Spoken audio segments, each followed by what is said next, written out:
ಎಲ್ರಿಗೂ ನಮಸ್ಕಾರ. ನಾನು ನಿಮ್ಮ Latha. Welcome back to Latha Venkatesh kitchen. ಇವತ್ತು ನಮ್ಮ ಕಿಚನ್ನಲ್ಲಿ ಇನ್ಸ್ಟೆಂಟಾಗಿ ಮೈಸೂರು ಬೋಂಡ ಹೇಗೆ ಮಾಡೋದು ಅಂತ ಹೇಳ್ಕೊಡ್ತೀನಿ. ಬೆಳಗ್ಗೆ ಟಿಫಿನ್ಗೆ, ಈವ್ನಿಂಗ್ ಸ್ನ್ಯಾಕ್ಸ್ಗೆ ಎಲ್ಲದಕ್ಕೂ ಸೂಪರ್ ಆಗಿರುತ್ತೆ. ಈಸಿಯಾಗಿ ಕೂಡ ಮಾಡ್ಕೊಬೋದು. ಮಕ್ಕಳು, ದೊಡ್ಡವರು ಎಲ್ಲರೂ ಇಷ್ಟಪಟ್ಟು ತಿಂತೀರಾ. ಯಾರಾದರೂ ಹೊಸದಾಗಿ ನೋಡ್ತಾ ಇದ್ದೀರಾ ನನ್ನ ಚಾನಲ್ನ, ಪ್ಲೀಸ್ ಸಬ್ಸ್ಕ್ರೈಬ್ ಮಾಡ್ಕೊಳ್ಳಿ, ಶೇರ್ ಮಾಡ್ಕೊಳ್ಳಿ. ಹಾಗಾದರೆ ಹೇಗೆ ಮಾಡೋದು ಅಂತ ನೋಡೋಣ ಬನ್ನಿ. ಇನ್ಸ್ಟೆಂಟಾಗಿ ಮೈಸೂರು ಬೋಂಡನ ಈ ಮೈಸೂರು ಬೋಂಡ ಮಾಡೋದಕ್ಕೆ ಒಂದು ಅಗಲವಾಗಿರೋ ಪಾತ್ರೆ ತೊಗೊಳ್ಳಿ. ಯಾಕಂದರೆ ನಾವು ಚೆನ್ನಾಗಿ ಮಿಕ್ಸ್ ಮಾಡ್ಕೊಬೇಕು. ಹಾಗಾಗಿ ಅದಕ್ಕೆ ಒಂದು 3 ಕಪ್ ಆಗೋಷ್ಟು ಮೈದಾ ಹಿಟ್ಟು ಸೇರಿಸ್ತಾ ಇದ್ದೀನಿ. ಸೇಮ್ ಅಳತೆಯಿಂದ 3 ಕಪ್ ಆಗೋಷ್ಟು ಮೈದಾ ಹಿಟ್ಟು ಸೇರಿಸ್ತಾ ಇದ್ದೀನಿ. 3 ಕಪ್ ಮೈದಾ ಹಿಟ್ಟಿಗೆ 1 ಕಪ್ ಆಗೋಷ್ಟು ಮೊಸರು ಹಾಕ್ತಾಯಿದ್ದೀನಿ. ಹುಳಿ ಮೊಸರು ಹಾಕ್ತಾಯಿದ್ದೀನಿ. ಹುಳಿ ಮೊಸರು ಹಾಕೋದ್ರಿಂದ ಟೇಸ್ಟ್ ಅಂತೂ ತುಂಬ ಚೆನ್ನಾಗಿ ಬರುತ್ತೆ. ಹಾಗಾಗಿ ಪರ್ಫೆಕ್ಟಾಗಿ ಕೂಡ ಬರುತ್ತೆ. ಚೆನ್ನಾಗಿ ಉಬ್ಬಿ ಫ್ಲಫಿಯಾಗಿ ಮೈಸೂರು ಬೋಂಡ ಬರುತ್ತೆ. ಈಗ ಟೇಸ್ಟಿಗೆ 1 ಟೇಬಲ್ ಸ್ಪೂನ್ ಆಗೋಷ್ಟು ಉಪ್ಪು, 1 ಟೇಬಲ್ ಸ್ಪೂನ್ ಆಗೋಷ್ಟು ಜೀರಿಗೆ, ಆಲ್ರೆಡಿ ನಾನು ಸಣ್ಣದಾಗಿ ಹೆಚ್ಚಿ ರೆಡಿ ಮಾಡಿಟ್ಕೊಂಡಿರುವ ಒಂದು ಸ್ವಲ್ಪ ಕರಿಬೇವು, ಶುಂಠಿ ಬೆಳ್ಳುಳ್ಳಿ ಪೇಸ್ಟ್ ಸೇರಿಸ್ತಾ ಇದ್ದೀನಿ ನಾನು. ಇದು ಫ್ಲೇವರಿಗಷ್ಟೇ. ನಿಮಗೆ ಸ್ಕಿಪ್ ಮಾಡ್ಕೊಳ್ಳಿ. ಹಾಕಿದರೆ ತುಂಬ ಫ್ಲೇವರ್ ಚೆನ್ನಾಗಿ ಬರುತ್ತೆ ಅಂತ ಅಷ್ಟೇ. ಸಣ್ಣದಾಗಿ ಹೆಚ್ಚಿರುವ ಕೊತ್ತಂಬರಿ, ಸಣ್ಣದಾಗಿ ಹೆಚ್ಚಿರುವ ಮೆಣಸಿನ್ಕಾಯಿ, ಒಂದು ಸ್ವಲ್ಪ ಬೇಕಿಂಗ್ ಸೋಡಾ ಹಾಕಿ ಈಗ ಚೆನ್ನಾಗಿ ಮಿಕ್ಸ್ ಮಾಡ್ಕೊಳ್ಳಿ. ಈಗ ಮೊಸರು ಹಾಕಿದ್ವಲ್ಲ ಅದೇ ಅಲ್ಲಿ ಚೆನ್ನಾಗಿ ಮಿಕ್ಸ್ ಮಾಡ್ಕೊಳ್ಳಿ. ನೋಡ್ತಿರ್ಬೋದು ನಾನು ಯಾವ ಥರ ಮಿಕ್ಸ್ ಮಾಡ್ತಾಯಿದ್ದೀನಿ. ಈಗ ಉಪ್ಪು, ಸೋಡಾ ಪುಡಿ ಎಲ್ಲ ಚೆನ್ನಾಗಿ ಮಿಕ್ಸ್ ಆಗಬೇಕು. ಆ ಥರ ಚೆನ್ನಾಗಿ ಮಿಕ್ಸ್ ಮಾಡ್ಕೊಳ್ಳಿ. ಈಗ ನೋಡಿ ಚೆನ್ನಾಗಿ ಮಿಕ್ಸ್ ಆಗಿದೆ. 3 ಕಪ್ಪು ಮೈದಾ ಹಿಟ್ಟು, 1 ಕಪ್ ಮೊಸರಿಗೆ 1 ಕಪ್ ಆಗೋಷ್ಟು ನೀರು ಹಾಕಿ, ಜಾಸ್ತಿ ನೀರು ಹಾಕೋಸ್ರಿಗೆ 2 ಕಪ್ ಆಗೋಷ್ಟು ನೀರು ಹಾಗಾದರೆ ಪರ್ಫೆಕ್ಟಾಗಿ ಬರುತ್ತೆ. ನಾನು ಆಲ್ರೆಡಿ ಕೂಡ ಪರ್ಫೆಕ್ಟಾಗಿ ಮಾಡಿ ಈಗ 1 ಕಪ್ ಆಗೋಷ್ಟು ನಾನು ನೀರು ಹಾಕ್ತಾಯಿದ್ದೀನಿ. ಈಗ ನಾನು ಅದು ಅಳತೆ ತೋರಿಸಿಲ್ಲ ನಿಮಗೆ. 1 ಕಪ್ ಆಗೋಷ್ಟು ನೀರು ಹಾಕಿದ್ದೀನಿ. ಈಗ ಚೆನ್ನಾಗಿ ಮಿಕ್ಸ್ ಮಾಡ್ಕೊಳ್ಳಿ. ನೋಡ್ತಿರ್ಬೋದು ನಾನು ಯಾವ ಥರ ಮಿಕ್ಸ್ ಮಾಡ್ತಾಯಿದ್ದೀನಿ. ಅದೇ ಥರ ಸ್ವಲ್ಪ ನೀರು ಹಾಕ್ತಾ ಚೆನ್ನಾಗಿ ಮಿಕ್ಸ್ ಮಾಡ್ತಾ ಹೋಗಿ. ಈಗ ನೋಡ್ತಿರ್ಬೋದು ನಾನು ಯಾವ ಥರ ಮಿಕ್ಸ್ ಮಾಡ್ತಾಯಿದ್ದೀನಿ. ಚೆನ್ನಾಗಿ ಮಿಕ್ಸ್ ಮಾಡ್ಕೊಳ್ಳಿ. ಯಾವುದೇ ಗಂಟಿಲ್ಲದೆ ಪರ್ಫೆಕ್ಟಾಗಿ ಮಿಕ್ಸ್ ಮಾಡ್ಕೊಳ್ಳಿ. ಈಗ ನೋಡಿ ಇದಕ್ಕೆ ಒಂದು 2 ಟೇಬಲ್ ಸ್ಪೂನ್ ಆಗೋಷ್ಟು ಕುಕ್ಕಿಂಗ್ ಆಯಿಲ್ ಹಾಕ್ಕೊಳ್ಳಿ. ನಾನು ಕುಕ್ಕಿಂಗ್ ಆಯಿಲ್ ಹಾಕೋದು ವಿಡಿಯೋ ಮಿಸ್ ಆಗಿದೆ. ಹಾಗಾಗಿ ಒಂದು 2 ಟೇಬಲ್ ಸ್ಪೂನ್ ಆಗೋಷ್ಟು ಕುಕ್ಕಿಂಗ್ ಆಯಿಲ್ ಹಾಕಿ ಈಗ ಚೆನ್ನಾಗಿ ಮಿಕ್ಸ್ ಮಾಡ್ಕೊಳ್ಳಿ. ನೋಡಿ ಸ್ವಲ್ಪ ನೀರು ಹಾಕ್ತಾ ಚೆನ್ನಾಗಿ ಮಿಕ್ಸ್ ಮಾಡ್ತಾ ಹೋಗಿ. ಈಗ ನಾವು ಚೆನ್ನಾಗಿ ಮಿಕ್ಸ್ ಮಾಡ್ಕೊಬೇಕು. ಹಾಗಾದರೆ ಪರ್ಫೆಕ್ಟಾಗಿ ಬರುತ್ತೆ. ಈಗ ನೋಡ್ತಿರ್ಬೋದು ಇನ್ನೂ ಸ್ವಲ್ಪ ನೀರು ಹಾಕಿ ಮತ್ತೆ ನಾನು ಚೆನ್ನಾಗಿ ಮಿಕ್ಸ್ ಮಾಡ್ತಿದ್ದೀನಿ. 4 ರಿಂದ 5 ನಿಮಿಷ ಆಗೋಷ್ಟು ಚೆನ್ನಾಗಿ ಮಿಕ್ಸ್ ಮಾಡ್ಕೊಬೇಕು. ಹಾಗಾದರೆ ಪರ್ಫೆಕ್ಟಾಗಿ ಬರುತ್ತೆ. ಯಾಕಂದರೆ ನಾವು ಇನ್ಸ್ಟೆಂಟಾಗಿ ಮೈಸೂರು ಬೋಂಡ ಮಾಡ್ತಾ ಇದ್ದೀವಲ್ಲ, ಹಾಗಾಗಿ ಈಗ ನೋಡಿ ನಾನು ಯಾವ ಥರ ಮಿಕ್ಸ್ ಮಾಡ್ತಾಯಿದ್ದೀನಿ ಅದೇ ಥರ ಚೆನ್ನಾಗಿ ಮಿಕ್ಸ್ ಮಾಡ್ಕೊಳ್ಳಿ.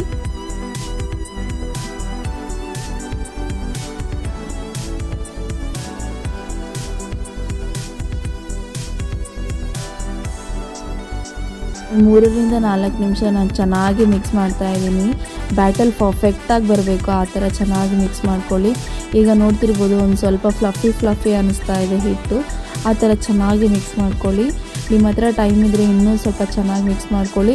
ಇಲ್ಲ ನನಗೆ ಮಿಕ್ಸ್ ಮಾಡೋಕ್ಕಾಗಲ್ಲ, ನಾನು ನೆನೆಸಿ ಇಟ್ಬಿಡ್ತೀನಿ ಅಂತಂದರೆ ಅದು ಕೂಡ ಓಕೆ. ಬಟ್ ನಾನು ಇನ್ಸ್ಟೆಂಟಾಗಿ ಮಾಡ್ತಾಯಿದ್ದೀನಿ, ಹಾಗಾಗಿ ಚೆನ್ನಾಗಿ ಮಿಕ್ಸ್ ಮಾಡ್ತಾಯಿದ್ದೀನಿ. ಈಗ ನೋಡ್ತಿರ್ಬೋದು ಎಷ್ಟು ಪರ್ಫೆಕ್ಟಾಗಿ ಫ್ಲಫಿಯಾಗಿ ಕಾಣಿಸ್ತಾ ಇದೆ ಬ್ಯಾಟಲ್ಲು. ಈಗ ಒಂದ್ಸಲ ರುಚಿಗೆ ಒಂದ್ಸಲ ಉಪ್ಪು ನೋಡ್ಕೊಳ್ಳಿ. ಇನ್ ಕೇಸ್ ಉಪ್ಪು ಆಗಿಲ್ಲ ಅಂದರೆ ಇನ್ನು ಸ್ವಲ್ಪ ಉಪ್ಪು ಹಾಕಿ ಚೆನ್ನಾಗಿ ಮಿಕ್ಸ್ ಮಾಡ್ಕೊಳ್ಳಿ. ಈಗ ನೋಡಿ ಇದೇ ಥರ ನಾನು ಚೆನ್ನಾಗಿ ಮಿಕ್ಸ್ ಮಾಡಿ ರೆಡಿ ಮಾಡ್ಕೊತಾ ಇದ್ದೀನಿ. ನಿಮ್ಮ ಹತ್ರ ಟೈಮ್ ಇದ್ದರೆ 1 ಅವರ್ ನೆನೆಸಿಟ್ಬಿಡಿ. ನಾನು ಒಂದು 10 ಮಿನಿಟ್ಸ್ ಆಗೋಷ್ಟು ನೆನೆಸಿಡ್ತಾ ಇದ್ದೀನಿ. ಯಾಕಂದರೆ ನಾನು ಇದಕ್ಕೆ ಚಟ್ನಿ ಯಾವ ಥರ ಮಾಡೋದಂತ ಹೇಳ್ಕೊಡ್ತೀನಿ. ಆ ಚಟ್ನಿ ಮಾಡೋದ್ರೊಳಗೆ ನಾನು ಈ ಬ್ಯಾಟಲ್ನ ಚೆನ್ನಾಗಿ ಸೆಟಲ್ ಆಗೋಕ್ಕೆ ಒಂದು ಪ್ಲೇಟ್ ಮುಚ್ಚಿಟ್ಟು ರೆಡಿ ಮಾಡಿ ಇಡ್ತಾಯಿದ್ದೀನಿ. ಈಗ ಇನ್ಸ್ಟೆಂಟ್ ಮೈಸೂರು ಬೋಂಡಕ್ಕೆ ಕಾಂಬಿನೇಷನ್ ಚಟ್ನಿ ಯಾವ ಥರ ಮಾಡೋದಂತ ಹೇಳ್ಕೊಡ್ತೀನಿ ಬನ್ನಿ. 1 ಕಪ್ ಆಗೋಷ್ಟು ನಾನು ಶೇಂಗಾ ತೊಗೊಂಡಿದ್ದೀನಿ. ಈಗ ನೋಡ್ತಿರ್ಬೋದು ಈ ಲೋ ಫ್ಲೇಮಲ್ಲಿ ಚೆನ್ನಾಗಿ ಫ್ರೈ ಮಾಡ್ಕೊಳ್ಳಿ. ಹೈ ಫ್ಲೇಮಲ್ಲಿ ಫ್ರೈ ಮಾಡ್ಕೊಳ್ಳೋಕೆ ಹೋಗಬೇಡಿ. ಶೇಂಗಾ ಸ್ಮೆಲ್ಲೆಲ್ಲ, ಹಸಿ ಸ್ಮೆಲ್ಲೆಲ್ಲ ಹೋಗಬೇಕು. ಆ ಥರ ಚೆನ್ನಾಗಿ ಫ್ರೈ ಮಾಡ್ಕೊಳ್ಳಿ. ಹಾಗಾದರೆ ಟೇಸ್ಟಿಯಾಗಿ ಬರುತ್ತೆ ಚಟ್ನಿ. ಈಗ ನೋಡ್ತಿರ್ಬೋದು ನಾನು ಚೆನ್ನಾಗಿ ಮಿಕ್ಸ್ ಮಾಡ್ತಾ ಇದ್ದೀನಿ. ಈಗ ಸ್ವಲ್ಪ ಕಲರ್ ಚೇಂಜ್ ಆಗ್ತಾ ಇದೆ. ಈಗ ನೋಡ್ತಿರ್ಬೋದು ನೀವು. ಈಗ ಲೋ ಫ್ಲೇಮಲ್ಲಿ ಚೆನ್ನಾಗಿ ಫ್ರೈ ಮಾಡ್ಕೊಳ್ಳಿ. ಈಗ ಪರ್ಫೆಕ್ಟಾಗಿ ರೆಡಿಯಾಗಿದೆ. ಒಂದು ಪ್ಲೇಟ್ಗೆ ಟ್ರಾನ್ಸ್ಫರ್ ಮಾಡ್ತಾ ಇದ್ದೀನಿ. ಅದೇ ಕಡಾಯಿಗೆ 7 ರಿಂದ 8 ಮೆಣಸಿನ್ಕಾಯಿ ಸೇರಿಸ್ತಾ ಇದ್ದೀನಿ, ಹಸಿ ಮೆಣಸಿನ್ಕಾಯಿ. ಇದಕ್ಕೆ ಒಂದು 2 ಟೊಮೊಟೊ, ಸಣ್ಣದಾಗಿ ಹೆಚ್ಚಿರುವ ಟೊಮೊಟೊ ಸೇರಿಸ್ತಾ ಇದ್ದೀನಿ ನಾನು. ಈಗ ದೊಡ್ಡದಾಗಿದ್ದರೆ ಒಂದೆರಡು ಸೇರಿಸ್ರಿ, ಸಣ್ಣದಾಗಿದ್ದರೆ ಒಂದು 3 ಟೊಮೊಟೊ ಸೇರಿಸ್ಕೊಳ್ಳಿ. ಇದಕ್ಕೆ ಒಂದು ಸಣ್ಣ ಈರುಳ್ಳಿನ ಸಣ್ಣದಾಗಿ ಹೆಚ್ಕೊಂಡಿರುವ ಈರುಳ್ಳಿನ ಸೇರಿಸ್ತಾ ಇದ್ದೀನಿ. 1-2 ಟೇಬಲ್ ಸ್ಪೂನ್ ಆಗೋಷ್ಟು ಕುಕ್ಕಿಂಗ್ ಆಯಿಲ್ ಹಾಕಿ ಚೆನ್ನಾಗಿ ಫ್ರೈ ಮಾಡ್ಕೊಳ್ಳಿ. ಈಗ ನಾನು ಹೈ ಫ್ಲೇಮಲ್ಲಿ ಫ್ರೈ ಮಾಡ್ತಾ ಇದ್ದೀನಿ, ಲೋ ಫ್ಲೇಮಲ್ಲಿ ಫ್ರೈ ಮಾಡೋಕ್ಕೆ ಹೋಗಬೇಡಿ. ಹೈ ಫ್ಲೇಮಲ್ಲಿ ಫ್ರೈ ಮಾಡಿದ್ರೆ ಬೇಗ ಆಗುತ್ತೆ ಅಂತ ಅಷ್ಟೇ. ಇದಕ್ಕೆ ಒಂದು ಸ್ವಲ್ಪ ಕರಿಬೇವು ಹಾಕ್ಕೊಂಡು ಮತ್ತೆ ಇನ್ನೊಂದು ಸಲ ಚೆನ್ನಾಗಿ ಫ್ರೈ ಮಾಡ್ಕೊಳ್ಳಿ. ಈಗ 1-2-3 ನಿಮಿಷ ಎಲ್ಲ ಹಸಿ ಸ್ಮೆಲ್ ಹೋಗೋ ತನಕ ಚೆನ್ನಾಗಿ ಫ್ರೈ ಮಾಡ್ಕೊಳ್ಳಿ.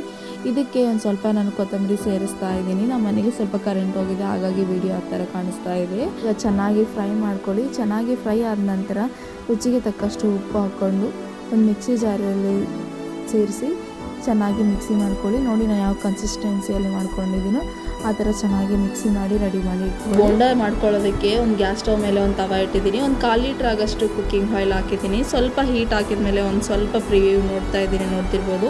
ಈಗ ಆಯಿಲ್ ಪರ್ಫೆಕ್ಟಾಗಿ ಹೀಟ್ ಆಗಿದೆ. ಈಗ ಒಂದು 1/2 ಅವರ್ ನೆನೆಸಿಟ್ಟು ಆದಮೇಲೆ ಹಾಕ್ತಾಯಿದ್ದೀನಿ ಬೋಂಡನ, ನೋಡ್ತಿರ್ಬೋದು. ಸ್ವಲ್ಪ ಸ್ಮಾಲ್ ಬಾಲ್ ಸೈಜಷ್ಟು ಹಾಕ್ತಾಯಿದ್ದೀನಿ ನಾನು. ಸ್ವಲ್ಪ ದೊಡ್ಡದಾಗಿ ಹಾಕೋಕ್ಕೆ ಹೋಗಬೇಡಿ, ಸ್ಮಾಲ್ ಬಾಲ್ ಸೈಜ್ ಹಾಕ್ಕೊಳ್ಳಿ, ಯಾಕಂದರೆ ಅದು ಚೆನ್ನಾಗಿ ಫ್ಲಫಿಯಾಗಿ ಊದುತ್ತಲ್ವ. ಹಾಗಾಗಿ ಈಗ ನೋಡ್ತಿರ್ಬೋದು ನಾನು ಸ್ವಲ್ಪ ಅಗಲವಾಗಿರೋ ತವ ತೊಗೊಂಡಿದ್ದೀನಲ್ವ, ಹಾಗಾಗಿ ಜಾಸ್ತಿನೇ ಮಾಡ್ಕೊತಾ ಇದ್ದೀನಿ.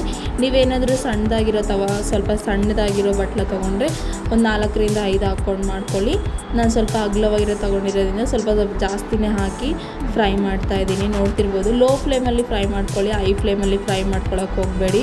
ಹೈ ಫ್ಲೇಮಲ್ಲಿ ಫ್ರೈ ಮಾಡಿದ್ರೆ ಬೇಗ ಕರ್ಗಾಗ್ಬಿಡುತ್ತೆ, ಬೇಗ ಕೂಡ ಮೇಲೆ ಕಲರ್ ಚೇಂಜ್ ಆಗಿಬಿಡುತ್ತೆ, ಒಳಗಡೆ ಚೆನ್ನಾಗಿ ಬೆಂದಿರಲ್ಲ. ಹಾಗಾಗಿ ಹಿಂದೆ ಮುಂದೆ ಚೆನ್ನಾಗಿ ಫ್ರೈ ಮಾಡ್ಕೊಳ್ಳಿ. ಈಗ ನೋಡಿ ಟರ್ನ್ ಮಾಡ್ತಾ ಇದ್ದೀನಿ.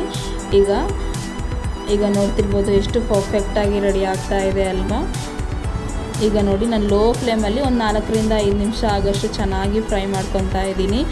ಸ್ವಲ್ಪ ಲೋ ಫ್ಲೇಮಲ್ಲಾದರೆ ಹೊರಗಡೆ ಕ್ರಿಸ್ಪಿಯಾಗಿ ಒಳಗಡೆ ಸಾಫ್ಟಾಗಿ ಪರ್ಫೆಕ್ಟಾಗಿ ಬರುತ್ತೆ. ಹಾಗಾಗಿ ನಾನು ಲೋ ಫ್ಲೇಮಲ್ಲಿ ಫ್ರೈ ಮಾಡ್ಕೊತಾ ಇದ್ದೀನಿ. ಈಗ ನೋಡಿ ಎಷ್ಟು ಪರ್ಫೆಕ್ಟಾಗಿ ರೆಡಿಯಾಗಿದೆ. ನಾನು ಹಿಂದೆ ಮುಂದೆ ಚೆನ್ನಾಗಿ ಫ್ರೈ ಮಾಡ್ಕೊತಾ ಇದ್ದೀನಿ. ಹಾಗಾಗಿ ಈಗ ನೋಡಿ ಕಲರ್ ಚೇಂಜ್ ಆಗ್ತಾ ಇದೆ, ನೋಡ್ತಿರ್ಬೋದು ನೀವು. ಈಗ ನೋಡಿ ಹಿಂದೆ ಮುಂದೆ ಚೆನ್ನಾಗಿ ಫ್ರೈ ಮಾಡ್ಕೊಳ್ಳಿ. ಸ್ವಲ್ಪ ಕಲರ್ ಚೇಂಜ್ ಆಗಿರೋದನ್ನು ಒಂದು ಪ್ಲೇಟ್ಗೆ ತಕ್ಕೊಂಬಿಡಿ. ಈಗ ನೋಡಿ ನಾನು ಸ್ವಲ್ಪ ಕಲರ್ ಚೇಂಜ್ ಆಗಿರೋದನ್ನೆಲ್ಲ ಒಂದು ತೆಗಿತಾ ಇದ್ದೀನಿ. ಈಗ ಉಳಿದಿರೋದನ್ನು ಮತ್ತೇನು ಸ್ವಲ್ಪ ಕಲರ್ ಚೇಂಜ್ ಆಗುತ್ತೆ, ನಾನು ಚೆನ್ನಾಗಿ ಫ್ರೈ ಮಾಡ್ಕೊಳ್ಳಿ. ಹಿಂಗೆ ಚಟ್ನಿ ಜೊತೆ ಅಂತೂ ಕಾಂಬಿನೇಷನ್ ತುಂಬ ಚೆನ್ನಾಗಿರುತ್ತೆ. ನೀವು ಒಂದು ಸಲ ನಿಮ್ಮ ಮನೇಲಿ ಟ್ರೈ ಮಾಡಿ, ಹೇಗಿದೆ ಅಂತ ನನಗೆ ಕಮೆಂಟ್ ಬಾಕ್ಸಲ್ಲಿ ತಿಳಿಸ್ಕೊಡೋದು ಮರಿಬೇಡಿ. ಥ್ಯಾಂಕ್ ಯು ಸೋ ಮಚ್ ನನ್ನ ವಿಡಿಯೋ ನೋಡೋದಕ್ಕೆ. ಪ್ಲೀಸ್ ಲತಾ ವೆಂಕಟೇಶ್ ಯೂಟ್ಯೂಬ್ ಚಾನಲ್ಗೆ ಶೇರ್ ಮಾಡಿ, ಸಬ್ಸ್ಕ್ರೈಬ್ ಮಾಡಿ. Thank you for watching.